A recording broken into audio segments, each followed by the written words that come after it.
Guys, as you know, the grand jury in Staten Island decided not to indict the police officer involved in the death of Eric Garner.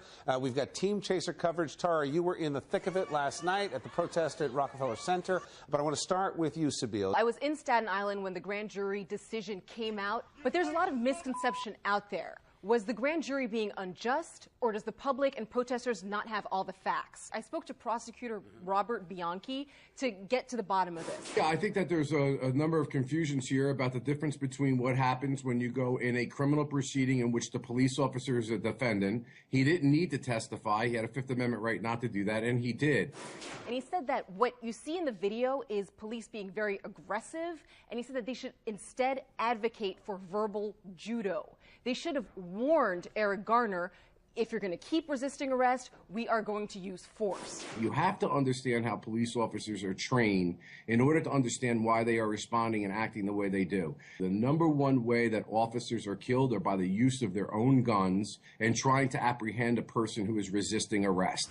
Don't resist arrest, because when you do, the police officer immediately feels endangered, and you can have cases, unfortunate cases like this. So, Tara, you were there. It actually struck me that there was another contrast, and that was between Staten Island and what happened in Manhattan compared to Ferguson. Just night and day. It was, that's right. And I'm glad that Sabeel said one of the real problems here is that people are confused, and the people that are coming out to protest don't even know what they're protesting. I have the Empire State Building behind me. You know, they're heading down Fifth Avenue. I got one tourist on camera. I said to him, "What are you protesting today?" He said, "Black kids keep getting killed." That's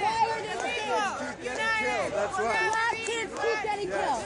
That is what he said to me when I asked him why he was protesting. I asked him, did he know what protesting that? Well, it had nothing to do with the case that day and the verdict that came down and the Ferguson case. I think what we saw in Ferguson was a lot of outside agitators who do more to incite this frenzy than calm people down. Did you see that? The tourists who were in town for the tree lighting were jumping in also, and they're not local New Yorkers, so they're not vested in, Staten Island or Manhattan, and they didn't want to cause harm or shut down the streets.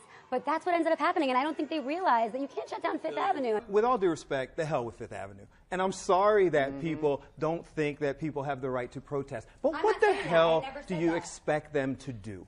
People are not confused. They're angry. People are watching on video, people being suffocated, people, fathers, children, wives, husbands, whatever, being choked to death on camera with no consequence. Now, I certainly don't condone looting. I don't condone rioting. But what the hell do you expect people to do when the system doesn't work and your family members are being killed in the street? Can I ask a question, though?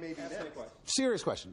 At what point, though, are we going to have the conversation that every time one of these incidents happens, it's somebody either committing a crime and or resisting arrest? Police have a tough job. Cops get assaulted, they get killed, they get injured, and we expect them to keep the peace. How do you get that balance? We create that balance, we have that discussion when we stop acting as if avoiding taxes on cigarettes should be punishable by death.